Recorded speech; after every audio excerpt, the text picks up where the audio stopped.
Behind this door is where Louisville Metro Police house their cold cases, almost 750 of them, and they get new ones weekly. One case at a time.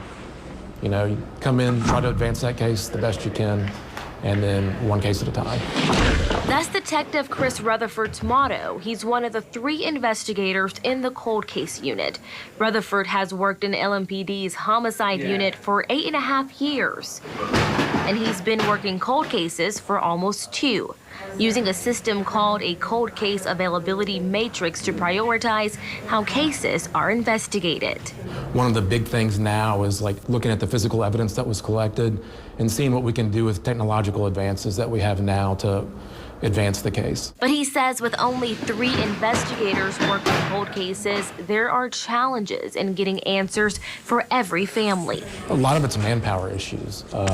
So the department as a whole, we need more bodies. I mean, I think all of our allotted spots are filled up, but with pushing 750 cases and every week that number grows, you know, it's a lot of work for 3 people to do, for sure. There's a new social media push to raise awareness for cold cases in Louisville, including a Facebook page called Louisville, Kentucky Unsolved Murders. I would say we're not professionals at this, you know. We're just regular people trying to do something and you know, hoping that the best comes out of it. Lauren Comstock and her fiance Tyrell know the pain of losing a loved one and not getting justice.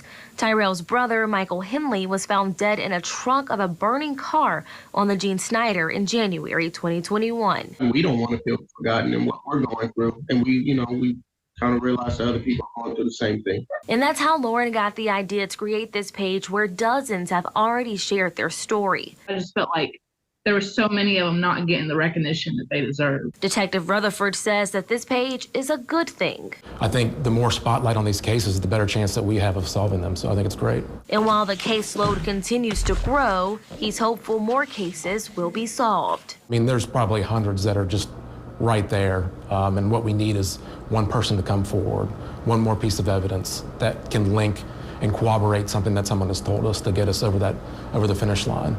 In Louisville, DeAndrea Turner, WLKY News.